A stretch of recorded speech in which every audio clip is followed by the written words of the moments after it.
All right, since I'm on a rant kick, I wanted to talk about this because a lot of things bring up some people. I think it's an incorrect statement to say that some people do better in cults, or they belong in cults, or they are a part of cults for a reason. And a lot of people like to point their finger over at SJs or SFJs for that matter, because typically speaking, SFJs are the people who fill up the churches, and they're the ones that fill up a lot of the cults and things like that. But as a Jehovah's Witness, I've knew all 16 types in the Kingdom Hall. Granted, I was definitely surrounded mostly by SFJs. I went on the ministry with the SFJs, and the majority of Jehovah's Witnesses, for that matter, are women, and the majority of women are SFJs. And so that's where these stereotypes come from. But is it really a healthy situation for an SFJ? Uh, no, it's not. If you really look at SFJs and their cognitive functions and why, essentially, what makes nice for them is that they have such a high SI, and SI is going to be dutiful to their traditions that were implemented into themselves. They're trying to pass on that. If you think about the Bible itself, and they were worried about when they had pagan wives coming in, why is that? Because most women are SJs, and so SJs are going to bring their traditions and have their children being raised up worshiping the gods of Canaan or whatever they were to do.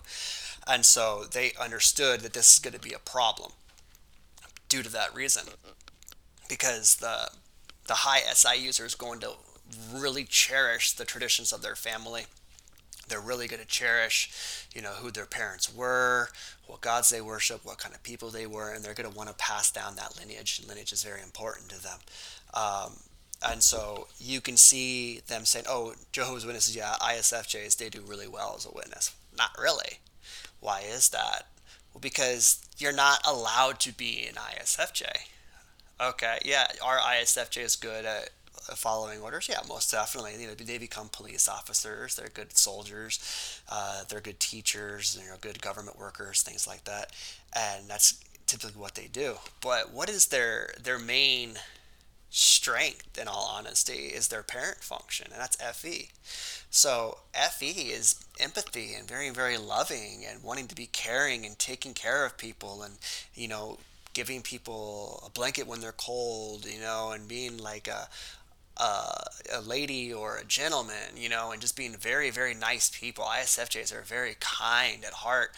And so if you think about, as a Jehovah's Witness, as an ISFJ, so much of that is tempered. They're not allowed really to be what they got. They have to shun their children. You know how hard that is on them? Because who are they going to blame for that reason? ISFJs already have FI critic.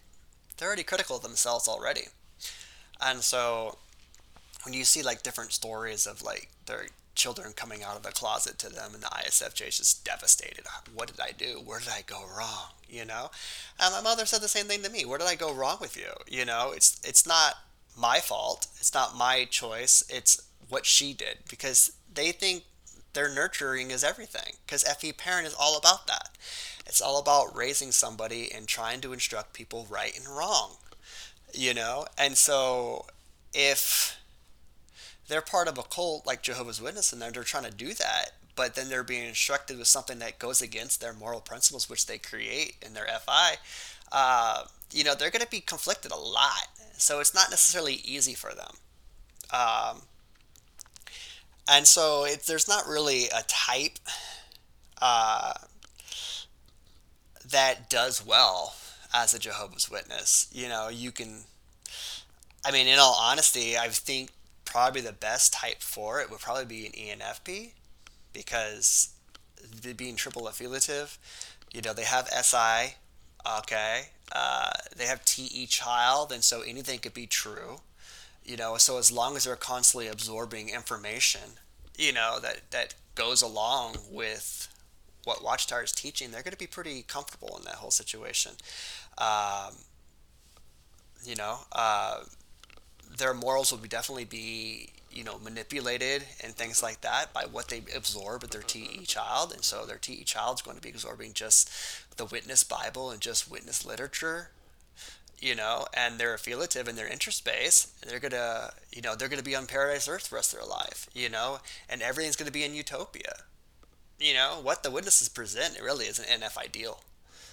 It's not realistic. It's not necessarily true, but it's a good idea of having everybody, believing the same way, always being at peace, always being loving, always being kind. They don't necessarily talk about the system in the paradise. There's very little mention in the Bible about it. It's just kind of just like ideas and concepts and not really any kind of system way of living. And Fs are going to like that because they're not systematic types. And so what's going to be natural to them is going to be some kind of like community where everyone just gets along, plays music, and eats food and enjoys themselves, and no one's arguing, and everyone believes the same way, and it's that communist utopia. And so, if anyone's going to point a finger and things like that, NFs really would do best in the Kingdom Hall. Granted, this is still going to be in this world. The Kingdom Hall itself is pretty much ran by SJs, and so they're going to implement a system on the NFs, and so they're going to struggle with different things. And so they're going to be trying to do kind things, or they don't want to go to meetings because they don't feel like it, so they stay home, and then they get criticized. They don't understand why people are mad at them. They're like, why don't you not understand my feelings are the most important things to me, and I didn't feel like going to the meeting, so I'm not going to go because I don't really give a damn about systems. And me missing the Sunday meeting isn't going to affect the way I feel about God or my beliefs about God. And so that's going to be conflicting there with the SJs saying, hey, no, you have to go this because this is what you should do. You see how it all works out. And so it's just like there's no type that's going to be healthy as a Jehovah's Witness because it's always going to be conflicted. I also brought up my sister who's an ENTJ, a female ENTJ. It's very rare. She is very high CEO of a county job. I'm not going to give away which county, in California. And she's in charge of many, many people because ENTJs find their ways into structure types and they're becoming bosses of some sort. But she's a Jehovah's Witness. What does that mean? Well, it means that she has to be a subservient second-class citizen in the Kingdom Hall. Okay, you know how much psychological damage that must be to her? You know, ENTJs are triple pragmatic. They are not team players at all. People are always upset at Donald Trump. Donald Trump's an ENTJ. Why? He's not a team player. He's not going by the SJ rules. He's doing whatever the fuck he wants. Okay? He has a system in place that he wants to do, and he's doing it. Okay? He's not doesn't give a damn about other people's feelings, what other people value, about the affiliative nature. He has no concept of that whatsoever. My sister's the same way. She's in the Kingdom Hall, and she understands the system. She understands what's expected out of her, and she can understand the system very quickly and very easily. But she doesn't give a damn about right or wrong, and how she goes to meetings proves that. At the assembly, she gets tired of sitting, she leaves. ENTJs just do what they want, and so if ENTJ is bored, they just leave. That's just what they do. And so is she a strong witness? No, not at all. I don't think she could ever be, because I've actually never met an ENTJ elder. No way. Even though they're structure type and leaders, the ENTJs I've known in the Kingdom Hall have always been the people that just no one liked, and they always got ratted on and things like that. And the only reason they stick around is because they think it's true. They haven't proven it untrue yet, and so there's no reason to leave because this system is the way to go because I want to live forever, and this is the only way to do it is following this system because this is all I know. And so yeah, there's no healthy type to be in a cult. So I don't think it's fair to pick on SJs all the time and saying, hey, oh, they're the best at the Kingdom Hall work, because that's not fair because they don't get to use their FE. My ex, the ESFJ X, has FE Hero, wanted to be really, really caring, and he was always offended by how the Kingdom Hall elders treated the flock. Why is everyone so mean to each other? He's an ESFJ. Okay, he didn't understand why the system was so fucked up. Why was it so mean?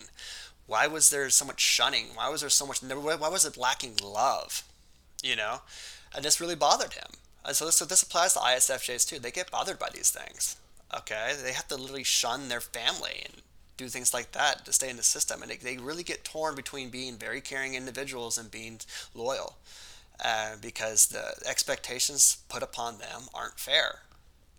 And so yeah, there is no type that does better in a high control group cult, and well, I shouldn't say better. Some types do better, but it's still not a healthy situation for any type. And so, anyways, that's my thoughts on that.